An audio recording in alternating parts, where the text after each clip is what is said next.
রব্বি ইশরাহ লি সাদরি ওয়া ইয়াসসির লি আমরি ওয়াহলুল উকদাতাম মিন লিসানি ইয়াফকাহু কওলি। সূরা ইয়াসিনের নাম শুনেছেন না আপনারা সবাই? মুখস্থ আছে না অনেকের? আমরা ছোটবেলা থেকে দেখতাম যে আমাদের দাদিরা, নানিরা, মায়েরা, খালারা ওনারা সূরা ইয়াসিন সকালবেলা পড়তেন, তাদের মুখস্থ ছিল সূরা ইয়াসিন। তো সূরা ইয়াসিন দুইটা পারায় একসাথে করে অবস্থিত, 22 এবং 23 পারা। এটা মাক্কি সূরা, ধারাক্রম অনুসারে এটা কোরআনের 36 নম্বর সূরা। এই সূরাটির আয়াত সংখ্যা মোট 83। এই সূরার অনেক ফজিলত আছে, কিন্তু ফজিলতগুলো বেশিরভাগ দুর্বল সনদের। একটা শুধু হাসান পর্যায়ের হাদিস পাওয়া যায়, বাকি সব দুর্বল। তো দুর্বল হলেও সমস্যা নাই, ফজিলতের ক্ষেত্রে দুর্বল হাদিস গ্রহণ করা যায়। কি কি আছে? এক হাদিসে সুনানে তিরমিজির বর্ণনায় রাসূল সাল্লাল্লাহু আলাইহি ওয়াসাল্লাম বলেছেন, ইন্না লিকুল্লি শাইআন কলবান ওয়া কলবুল কুরআনি ইয়াসিন। সব জিনিসের হৃদয় আছে, আর কোরআনের হৃদয়ের নাম হচ্ছে সূরা ইয়াসিন। যে ব্যক্তি একবার সূরা ইয়াসিন পড়ে, সে 10 বার পুরো কোরআন পড়ার সওয়াব পেয়ে যাবে। এটা একটা ফাজিলত। আচ্ছা, আরেক ফাজিলতে আছে, রাসূল সাল্লাল্লাহু আলাইহি ওয়াসাল্লাম বলেছেন, ইকরাউ সূরাতা ইয়াসিন আলা মাউতাকুম।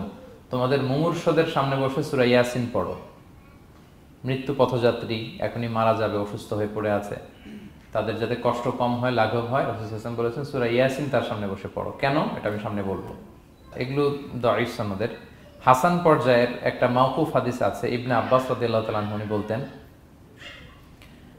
যে ব্যক্তি মান ক্বারা ইয়াসিন হিনা ইউসবিহু, সকালবেলা যদি কেউ সূরা ইয়াসিন পড়ে, তাহলে সারা দিনের সব কাজগুলো আল্লাহ তার জন্য সহজ করে দেয়।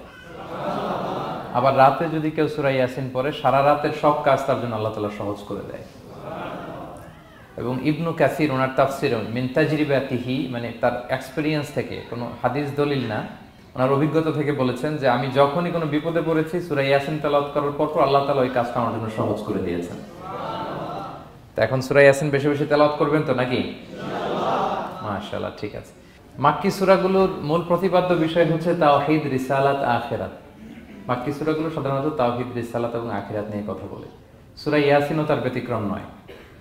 এই সূরারও মূল কথা তাওহীদ, রিসালাত এবং আখিরাত। বিশেষ করে পুনরুত্থান, পুনরুজ্জীবন, the concept of resurrection, life after death. মৃত্যুর পরে যে আবার আমরা জাগবো ঘুম থেকে, আবার জীবন হবে, আবার বিচার হবে, এটা বিশ্বাস হয় আপনাদের? হ্যাঁ, মক্কার লোকদের বিশ্বাস হতো না। তারা অবাক হয়ে শুনতো রাসূল সাল্লাল্লাহু আলাইহি ওয়াসাল্লামের কাছ থেকে যে বলে কি, আমরা মরে যাব, পচে যাব, গলে যাব, জীর্ণ শীর্ণ হয়ে যাব, আমাদের হাড্ডি খুঁজে পাওয়া যাবে না, অস্তিত্ব পাওয়া যাবে না, আবার আমরা নাকি জীবিত হব, আবার নাকি উঠবো, আবার বিচার, আবার কি কি বলে মুহাম্মদ। তারা মিলাতেই পারতো না এটা। তো এই জন্য তাদের কাছে দ্য কনসেপ্ট অফ আখিরা, life after death, specially the concept of রেসারেকশনটাকে ক্লিয়ার করার জন্য আল্লাহ তাআলা এই সূরাটা নাযিল করেছেন। তাহলে এই সূরার সেন্ট্রাল থিম, মূল প্রতিপাদ্য বিষয় হচ্ছে পুনরুজ্জীবন বা পুনরুত্থান, মানে আবার যে আমরা পুনরায় উঠবো। বিশ্বাস হয় আপনাদের? হ্যাঁ, এটা কিন্তু মহাসত্য, বিশ্বাস রাখতে হবে আমাদের যে না, মরে গেলে সাময়িক দেখা যায় পচে যায়, কিন্তু আবার আমরা উঠবো। এবং এজন্যই মুমূর্ষু ব্যক্তির সামনে সূরা ইয়াসিন পড়তে বলা হয়েছে। আপনি যখন সূরা ইয়াসিন পড়বেন, তার সামনে কাইন্ড অফ আপনি তাকে বোঝাতে যাচ্ছেন যে আপনি প্রকৃতপক্ষে মারা যাচ্ছেন না, এটা আপনার জীবনের পূর্ণ সমাপ্তি নয়, বরং এটা এই নশ্বর দুনিয়া থেকে আপনার অস্তিত্বের সাময়িক একটা বিদায়। কেউ যে মারা যাচ্ছে, আমার দাদা, আমার বাবা মারা যাচ্ছে, আমরা বিদায় দিচ্ছি, আজীবন হারাই ফেললাম নাকি তারে আমরা? কি সে কি আজীবনের জন্য মিসিং? এটা সাময়িক একটা বিদায়, একটা শর্ট ব্রেক। ওনার অস্তিত্বের এই নশ্বর দুনিয়া থেকে ওনার অস্তিত্বের সাময়িক একটা বিদায়, কিন্তু পরবর্তী দুনিয়ায় তিনি কিন্তু আবার অনন্ত জীবন লাভ করবেন। তার মানে শারীরিক একটা মৃত্যু হচ্ছে, তার রুহের কোনো মৃত্যু নেই, হয় ইল্লিনে নয় সিজ্জিনে। ঠিক কিনা বলেন? আমাদের রুহগুলো কিন্তু মরে না, এটা আল্লাহর অর্ডারে ঢুকেছে, আল্লাহর অর্ডারে বের হয়, হয় ইল্লিনে নয় সিজ্জিনে। বিশ্বাসীদের রুহগুলো ইল্লিনে থাকে, আমাদের রুহগুলো যেন সেখানে থাকে, আমরা আল্লাহর কাছে কামনা করি, আমরা পড়ি আমিন। এজন্যই মৃত ব্যক্তিদেরকে আশাব্যঞ্জক করার জন্য এই সূরার মধ্যে যে কথাগুলো বোঝানো হচ্ছে যে আবার আপনি উঠবেন, আবার জীবিত হবেন, আবার আমরা মিলিত হব, বিচারের মুখোমুখি হব, আবার আমরা জান্নাতে একত্রিত হব, আমাদের গেট টুগেদার হবে, আমাদের রিট্রিট হবে। মানে মৃত্যুর মধ্যে আমরা আনন্দ খুঁজে বেড়াই নাকি? হ্যাঁ, মৃত্যু নিয়ে অনেকের কত ভয়, কিন্তু আমরা তো মৃত্যুই একমাত্র ওয়ে যার মধ্য দিয়ে আমরা আমাদের রবের সাথে সাক্ষাতের গেট ওয়ে। এটা আল্লাহর সাথে সাক্ষাতের প্রথম ধাপ হচ্ছে আপনাকে দুনিয়া ছাড়তে হবে, এছাড়া কি আল্লাহর সাক্ষাৎ পাওয়া যাবে? যাবে না। এজন্য মৃত ব্যক্তির সামনে আল্লাহর হাবিব সাল্লাল্লাহু আলাইহি ওয়াসাল্লাম রাহমাতুল লিল আলামিন মুহাম্মদ রাসূলুল্লাহ সাল্লাল্লাহু আলাইহি ওয়াসাল্লাম তিনি সূরা ইয়াসিন তেলাওয়াত করতে বলেছেন। তাহলে সেন্ট্রাল থিম ক্লিয়ার সবার কাছে না? এবার আসেন কিছু প্রাইম লেসন, কোর লেসন সূরা ইয়াসিন থেকে। আমি সম্ভবত গত বছর আমার ভেরিফাইড ফেসবুক পেজ থেকে আমি 4টা লাইভ সিরিজ করেছি 4 ঘন্টার সূরা ইয়াসিনের উপর। আপনারা শুনবেন এগুলো, খুবই ওয়েল ডকুমেন্টেড ম্যানারে একাডেমিক ওয়েতে আলোচনা করেছি। যাদের সময় আছে শুনবেন এই লাইভগুলো। তো আমি এখন শুধু সার নির্যাসটা প্রাইম লেসন বা কোর লেসনগুলো নিয়ে আসি। 1 নম্বর লেসন হচ্ছে আল্লাহ তাআলা বলেছেন যে কোরআনের আয়াতগুলো একটার সাথে আরেকটা well connected, completely well knit, এটা well protected. One doesn't differ the other or contradict the other. কোনো আয়াত আরেক আয়াতের বিপরীতে যায় না, একটা আরেকটা সম্পূরক, পরিপূরক, ওয়েল নেট, ওয়েল কানেক্টেড। এটাই প্রমাণ করে যে এটা কার কাছ থেকে নাজিল হয়েছে? আল্লাহ সুবহানাহু ওয়া তাআলার কাছ থেকে নাজিল হয়েছে। আল্লাহ তাআলা এটাই বলেছেন ইয়াসিন, তারপরে ওয়াল কুরআনিল হাকিম। হাকিম বিমানা মুহকাম, মানে কোরআনের আয়াতগুলো পোক্ত। এটা হচ্ছে completely well net, perfectly connected, একটা আরেকটার সাথে কানেক্টেড। এক আয়াত ইফাসসিরু বা'দুহু বা'দান, এক আয়াত আরেক আয়াতকে ব্যাখ্যা করে। অনেক কথা কোরআনের এক জায়গায় সংক্ষেপে বলা হয়েছে, আরেক জায়গায় বিস্তারিত, এক জায়গায় ছোট করে আরেক জায়গায় বড় করে। কোন আয়াত আরেক আয়াতের সাথে কন্ট্রাডিক্ট করে না। আল্লাহ তাআলা বলছেন আফালা ইয়াতাদাব্বারুনাল কুরআন ওয়ালাউ কানা মিন ইনদি গায়রিল্লাহি লাওয়াজাদু ফীহি ইখতিলাফান কাসীরা। তারা কি কোরআন নিয়ে গবেষণা করবে না? এই কোরআন যদি আল্লাহ ছাড়া অন্য কারো কাছ থেকে নাজিল হতো তাহলে তারা কোরআনের মধ্যে অনেক বিরোধ দেখতে পেত, পরস্পর বিরোধ, অনেক বিরোধ দেখতে পেত। কিন্তু কোরআনের ভেতরে এই পুরো 30 পারায় কোথাও কি এক আয়াতের সাথে আরেক আয়াতের কন্ট্রাডিকশন আছে? কোনো বিরোধ আছে বলেন? না, এটা ওয়েল নেট, ওয়েল কানেক্টেড। অন্য আয়াতে আল্লাহ বলছেন লা ইয়াতিহিল বাতিলু মিন বাইনি ইয়াদাইহি ওয়ালা মিন খালফি। সামনে থেকে পেছন থেকে কোরআনে কোনো বাতিল অনুপ্রবেশ করতে পারে না, কারণ তানজিলু মিন হাকিমিন হামিদ, এটা প্রজ্ঞাময় প্রশংসিত আল্লাহর পক্ষ থেকে এটা প্রোটেক্টেড একটা কিতাব নাজিল হয়েছে। ফলে এটা কিয়ামত পর্যন্ত প্রোটেক্টেড থাকবে। এক আয়াত আরেক আয়াতের ব্যাখ্যা করে দেয়, এটা হচ্ছে একটা ব্যাখ্যা। আবার আল কোরআনিল হাকিম মানে হচ্ছে বিজ্ঞানময় কোরআন। কোরআনের মধ্যে অনেক বিজ্ঞানের কথাও আছে। শুধু বিজ্ঞান নিয়ে কি আছে, প্রায় 1.5 ঘন্টার লেকচার আছে আমার। Scientific indications of the holy Quran, cosmic symbols, natural phenomena, cosmology, embryology, morphology, blah blah blah, অনেক কিছু।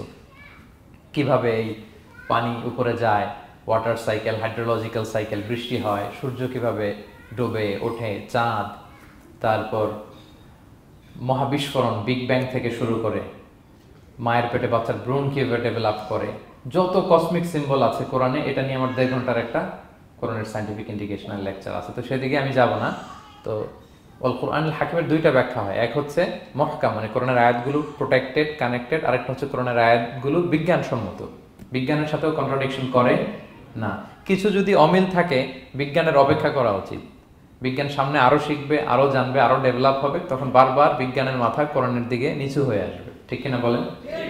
যত দিন যায় সহজ হয় কোরআন বোঝা আমাদের জন্য। বিজ্ঞানের আবিষ্কারের কারণে কোরআন বোঝা সহজ হয় এবং মিলে যাচ্ছে সবকিছু। তাহলে এটা হচ্ছে 1 নম্বর লেসন সূরা ইয়াসিন থেকে, যে কোরআনের সব ভার্সেস গুলা আর পারফেক্টলি কানেক্টেড, ইন্টারকানেক্টেড। 1 নম্বর। 2 নম্বর হচ্ছে সূরা ইয়াসিনের 10 নম্বর আয়াতে আল্লাহ তাআলা বলেছেন ওয়াসাওয়াউন আলাইহিম আনযারতাহুম আম লাম তুনজিরহুম লা ইউমিনুন। হে নবী, আপনি তাদেরকে ওয়ার্নিং দেন আর না দেন সমান সমান, কাজ হবে না। এর কারণ হচ্ছে জেনে বুঝে যদি কেউ সত্যকে প্রত্যাখ্যান করে তার অন্তরে আল্লাহ মোহর মেরে দেন। জেনে বুঝে সত্যকে প্রত্যাখ্যান করলে, আমি বুঝি নাই, আমি শুনি নাই, আমি জানি নাই, এটা আল্লাহ মাফ করবে। আমি কনভিন্স হই না, এই জন্য মানতেছি না, কিন্তু আমি জানি এটা সত্য, এরপরেও যদি সত্যটা গ্রহণ না করি তাহলে কার মুক্তি আছে বলেন তো? না, তাহলে মুক্তি নেই। এজন্য যারা সত্যান্বেষী তাদেরকে আল্লাহ পছন্দ করেন। ভুল করে না এরকম কোনো মানুষ নাই পৃথিবীতে। সবাই আমরা ভুল করি, সবার ভুল হয়, এটাতে কোনো অসুবিধা নেই। কিন্তু জেনে আমি সত্যকে মানবো না, এটা আল্লাহ কখনো মেনে নেয় না। অন্য আয়াতে সূরা বাকারা আল্লাহ বলছেন খতামাল্লাহু আলা কুলুবিহিম ওয়া আলা সামঈহিম ওয়া আলা আবসারিহিম গিশাওয়া ওয়া লাহুম আযাবুন আযীম। যারা জেনে বুঝে সত্যকে মানে না, নেগলেক্ট করে, তাদের অন্তরে আল্লাহ সিল গালা মেরে দিয়েছেন, কর্ণকুহরে ছিপি ঢুকিয়ে দিয়েছেন, চোখের সামনে পর্দা, আর কিছু দেখে না। কারণ ওরা সত্যটা মানতে চায়, নিয়তি করে ফেলছে যে আমি মানবো না। কেউ যদি নিয়ত করে ফেলে যে আমি বুঝবো না, যত বুঝাক তারা বুঝানো যাবে? আমরা বাংলা একটা কথা বলি না যে ঘুমিয়ে থাকলে তাকে জাগানো সহজ, কিন্তু ঘুমের ভান ধরলে, ভান ধরে আছে ওরা তো ধাক্কা মারতেছি, টানতেছি, ওকে উঠবে ঘুম থেকে না। এটার উদাহরণ দেখেন আবু জাহেল আর ওমরে ফারুক রাদিয়াল্লাহু তাআলা, দুইজনই ইসলামের শত্রু ছিল। ইসলাম বিরোধী ছিল, কিন্তু ওমর ফারুক রাদিয়াল্লাহু তাআলা আনহু ছিলেন সত্যান্বেষী, সত্য শুনলেই মানতেন। কিন্তু আবু জাহেল ছিল তার বিপরীত, সে ছিল গোড়া, অহংকারী, ইগোইস্টিক সমস্যা ছিল তার।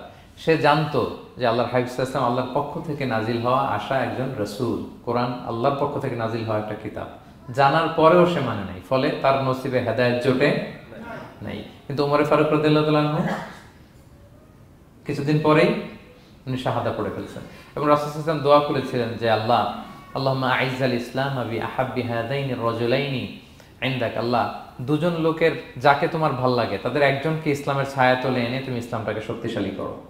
একজন হচ্ছে আবু জাহাল, আরেকজন হচ্ছে ওমর। আল্লাহ তাআলা কার জন্য দোয়াটা কবুল করেছেন বলেন তো? ওমর ফারুকের জন্য, কারণ ওনার হৃদয়টা সাদা ছিল, সাদা মনের মানুষ, কলবে সালিম, সত্য যেখানে ওইটাই উনি গ্রহণ করতেন, সত্যের সামনে দুর্বল ছিলেন। আর আবু জাহেল জেনে বুঝে সত্যকে প্রত্যাখ্যান করেছে। সো 2 নাম্বার শিক্ষাটা আমরা যেটা পেলাম, যে জেনে বুঝে সত্য প্রত্যাখ্যান করলে আল্লাহ তার জন্য হেদায়েত বরাদ্দ রাখেন না। এজন্য আমরা আমাদের বাকি জীবনটুকু আমরা এই মেন্টালিটি, মাইন্ডসেট যেন আমাদের থাকে যে সত্য দেখলেই আমরা মানবো, যেখানেই সত্য ওইটাই আমি গ্রহণ করবো। কি বলেন?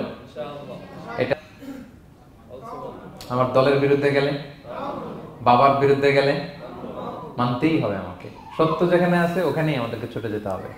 দুটো চলে গেল। 3